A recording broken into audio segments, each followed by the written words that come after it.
கர்த்தருக்குள் பிரியமானவர்களே, June 14 எலஞ்சி white அம்மையார் அவர்களுடைய மாரநாதா புத்தகம், பக்கம் 329. இன்றைய தியானத்திற்காக தெரிந்து கொள்ளப்பட்ட தலைப்பானது அவசியமான 3 தூதுகள். வசனம் மல்கியா 4வது அதிகாரம் 5வது வசனம். இதோ கர்த்தருடைய பெரிதும் பயங்கரமுமான நாள் வருகிறதற்கு முன்னே நான் உங்களிடத்திற்கு எலியா தீர்க்கதரிசியை அனுப்புகிறேன். தேவனுடைய நாளில் நிற்கத்தக்கதாக ஒரு கூட்ட மக்களை ஆயத்தம் செய்வதற்காக அட்வென்த் இயக்கத்தால் ஒரு மாபெரும் சீர்திருத்த ஊழியம் செய்யப்பட வேண்டியது இருக்கும். அவரை பின்பற்றுகிறோம் என்று சொல்லிக் கொள்ளும் மக்களில் அநேகர் நித்தியத்திற்காக அவர்களது குணத்தை கட்டி கொண்டிருக்கவில்லை என்பதை தேவன் கண்டார். அவர் தமது இரக்கத்தினால் மதிமயங்கிய நிலையினின்று அவர்களை எழுப்பி ஆண்டவரின் வருகைக்காக ஆயத்தமாவதற்கு அவர்களை நடத்தி செல்ல ஒரு தூதை அனுப்புவதாக இருந்தார்.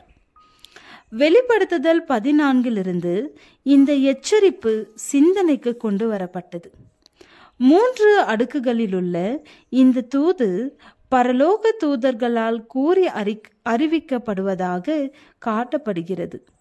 அதன்பின் உடனே பூமியின் அறுவடையை அறுப்பதற்காக மனுஷகுமாரனின் வருகை பின்தொடர்கிறது. வானத்தின் மத்தியிலே தூதர்கள் பறப்பதாக சித்தரிக்கப்பட்டுள்ளது. மேலும் உலகத்திற்கு ஒரு எச்சரிப்பின் செய்தியை அறிவிப்பதாக காட்டப்படுகின்றது. பூமியின் வரலாற்றின் இறுதி கட்டத்தில் வாழ்ந்து கொண்டிருக்கிற மக்களுக்கு இத்தூது நேரடியாக தரப்படுகின்ற அவர்களை பாதிக்கின்ற செய்தியாக இருக்கின்றது. இந்த தூதர்களின் குரலை எவரும் கேட்கிறது இல்லை.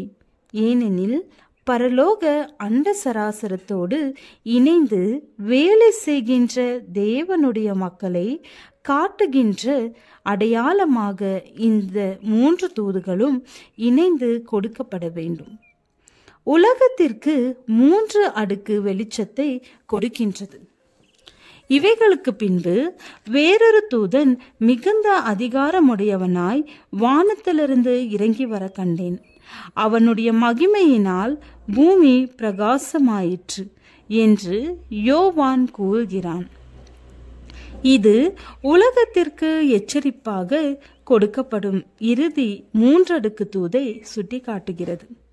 வெளிப்படுத்துதல் 14வது அதிகாரம் 6-12 வரை கொடுக்கப்பட்டுள்ள 3 அடுக்கு எச்சரிப்பை தள்ளி போட்டதின் விளைவின் நேரத்தை வெளிப்படுத்துதல் 18ஆம் அதிகாரம் சுட்டி காட்டுகிறது. 2ஆம் தூதனால் முன்னறிவிக்கப்பட்ட நிலையை முற்றிலுமாக அடைந்திருக்கும் சபையின் தொடர்பிலிருந்து விலகி வரத்தக்கதாக பாபிலோனிலுள்ள தேவனுடைய மக்கள் அழைக்கப்படுவார்கள். உலகத்திற்காக கொடுக்கப்பட வேண்டிய கடைசி தூது இதுவே. அது தன்னுடைய வேலையை நிறைவேற்றும். ஆகையால் சத்தியத்தை விசுவாசியாமல் அநீதியில் பிரியப்படுகிற யாவரும் ஆக்கினைக்குள்ளாக்கும்படிக்கு மாபெரும் வஞ்சகத்தை பெற்றுக்கொள்வதற்காக விட்டுவிடப்படுவார்கள்.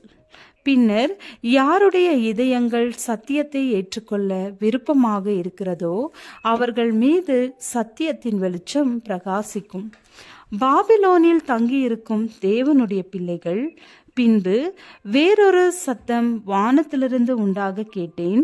அது, என் ஜனங்களே, நீங்கள் அவளுடைய பாவங்களுக்கு உடன்படாமலும் அவளுக்கு நேரிடும் வாதைகளில் அகப்படாமலும் இருக்கும்படிக்கு அவளை விட்டு வெளியே வாருங்கள் என்ற அவரது அழைப்பிற்கு செவி கொடுப்பார்கள். ஜெபம். அன்பின் பிதாவே, ஒற்றுமையாய் வாழ எங்களுக்கு அருள் புரிய வேண்டுகிறோம். ஆமென்.